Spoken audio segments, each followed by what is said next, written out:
Hello, right, I am going to show you quickly how I do a very fine marble effect in white fondant. Right, what I am going to do is use white icing and powdered colours to put a black, silver, grey with a hint of azure blue marble through the icing. Now, some people are happy to marble, some people are a little bit nervous of marble.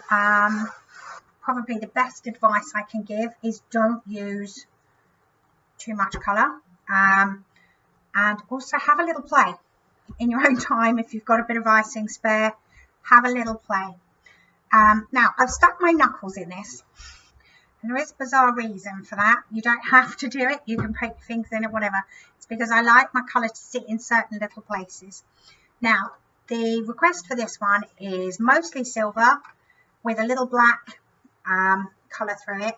Now, I don't have any of the Sugar Flare antique silver that I wanted to use, so what I'm actually going to do is mix it up and make it myself. So I'm going to be using the Colour Splash Silver Sparkle with a tiny bit of the Fractal Ashen Grey and a tiny bit of Midnight Black, and it is tiny because I don't have a lot, and then a really tiny bit of the Azure Blue. So what we'll do is we'll put the silver in first, and with the silver it's so close to white you probably can't even see it hitting the icing. So I'm going to put quite a lot of that one in because it's not going to affect the overall colour of the marble. Now, for the Ashen Grey, I'm going to put it with, but only a small amount, and by small I mean tiny amount, with the bulk of the silver that I've just sprinkled. Put that down because I don't want all of that to go on there. And I'm spreading it out, not evenly particularly, but over the whole surface of the white, and I'll show you why in a second. So now I'd like to add a little bit of the blue, and this is vivid. It's a beautiful, beautiful blue. So we'll just wipe the grey off. Don't want to mix your colours up. And again, a tiny, tiny drop, and we'll have some of that in a different place, because then hopefully what will happen is the streaking will be spread out across your white icing. Now the final one is the Midnight, and I really don't have an awful lot of this. I need to do some ordering, obviously, so I'm going to take this one straight from the pot, but I'm not using a lot, because obviously with black, as you know, whenever you use black, if you're too heavy-handed, you'll get intense black streaks, and that's not overly appealing unless somebody actually wants. Well, that's me done, obviously. So that'll be all the black that we use in there. Now, all you do to marble is smooch it around a lot. So you've got your colours. I've separated my colours out. Now, had I put them all in one place, then they would mix as the icing mixes, and you would change the colours that you have. So you just get a mushy sort of dark grey black eventually with the odd pop of blue. So what I'm going to do now is I'm actually going to smooch them in the hope that they vaguely stay where I've left them. Okay, and they're all sealed in now, so they won't pop out until you see them pop out on the worktop. So all I'm going to do now is knead the way I would normally knead fondant. So not too much icing sugar, or no icing sugar, however you prefer to mould fondant, to knead fondant. I've got a little bit because I'm quite hot and it's a very hot day today. So all we're going to do is just push and move the icing like we would if we were kneading out. Now, as you can see, there's no real sign of those colours yet. The other thing you can do with marbling is actually give your icing a good twist and push it in a different direction, and that will change the path of all of your swells. You can just see them starting to arrive. That's the black running around. So I'm going to push that one down again. Now, you will get a more intense colour the more you knead your icing. If you don't want an awful lot of colour, you want more white, then this is the point at which to stop. As soon as you can see that colour come to the surface. So all I'm going to do now, and I'm covering an 8-inch round cake with this. It is a chocolate ganache cake, so it will be an interesting cover anyway. And then as you roll, those colours will just appear. And they are completely random. There's no real way of controlling them, except obviously the twisting. And the other thing to remember is with marbling, look at both sides. See, that one has more of the mottled blues and the blacks, but if you pop it over, it's a lot calmer and quieter in terms of grey. But as you roll, it will come more and more to the surface. Okay, I quite like this side. And what I will do is when it's on the cake and it's all hardened off a bit, I will add some silver leaf. Look how different this side is, look. It's far more colour, but I want a slightly more muted feel to it. So I'm going to use this side and work on this side. And I love the patterns that have appeared now. So you just keep turning and rolling until you're at the thickness that you want, which is in my case aided by the use of spacers. They're just marzipan spacers. They come either way round. It's taller that way, thinner that way. I use them this way for fondant, that way for marzipan. Just means that you've got a nice even roll over whatever it is that you're doing, whether it's icing, marzipan, modelling chocolate, whatever. And I'm there. Now I've got a tiny air bubble here, so I'm just going to use an acupuncture needle, clean one, use a new one for each cake, and just have a feel. That's it. I'm very lucky, because when you're kneading like that, you sometimes get quite a few air bubbles. Like I say, just a narrow prick in at an angle, and then just smooth it out with your hand and the air will come away. Okay, so to adhere the icing to the cake, I'm just lightly steaming the ganache, just to get a wet surface on it, something to bond the icing to the cake.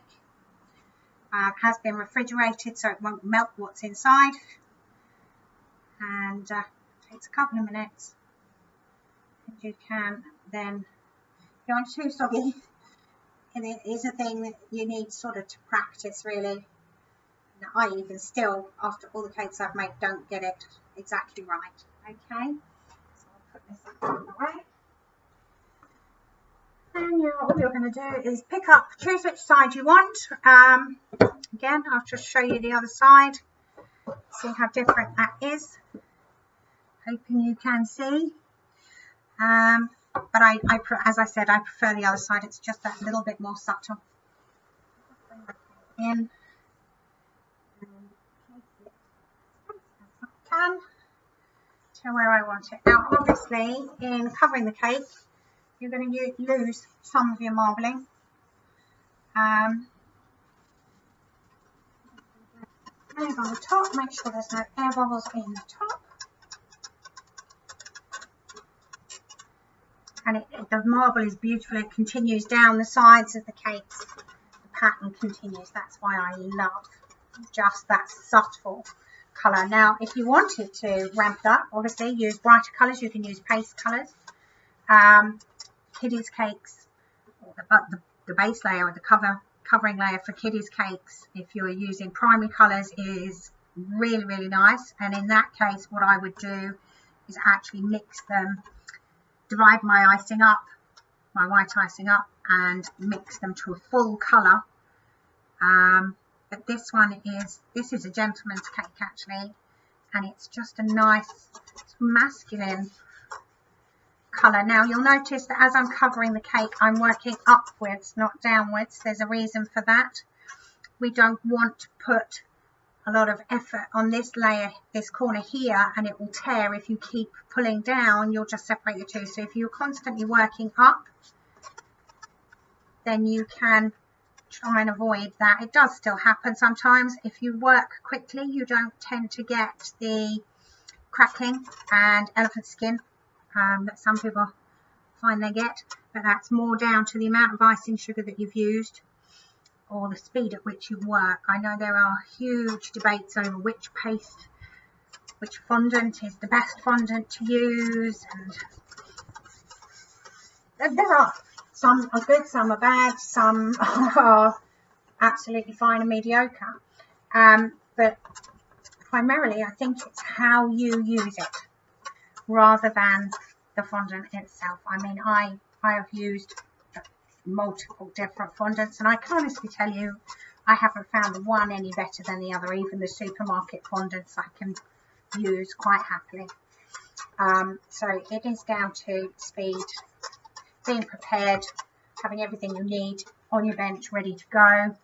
So there we are, just now pushing this in towards the cake slightly so that we have a nice edge, and when we cut we don't suddenly find we've got a big gaping hole because the icing was too far away from the edge of the cake.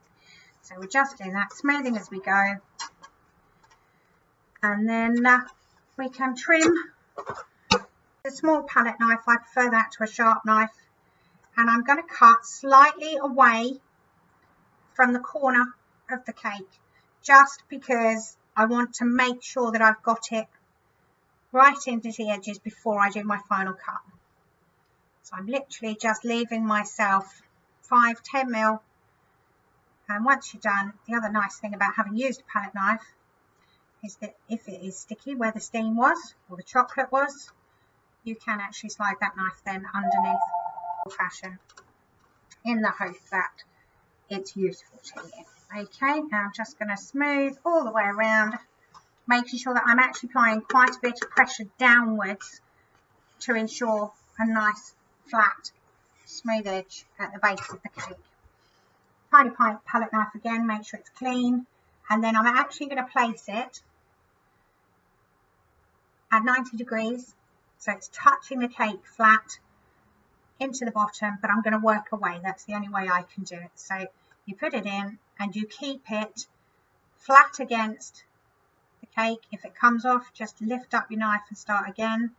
And that way, what you're not doing, which is what I used to do all the time until I learnt how not to, what you're not doing is riding up into the icing here with your knife. You're not cutting chunks out of it, which, to be fair, I'm sure we've all done and chuffed and fuffed about afterwards, because you then have to start trying to smooth your side down again with slightly less icing, and it all becomes a general nuisance. Now, just using your palette knife again, it makes life nice and simple. You're not going to dig into anything because it's not a sharp knife. You just run it around the edge where you've squished, it'll all be nice and stuck. You can just do that, and then away it comes.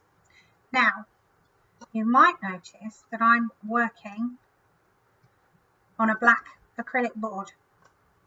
These are a new investment for me from Dawn at Dinky Doodle. She is the only person that I found online that does them. They're not ganaching plates.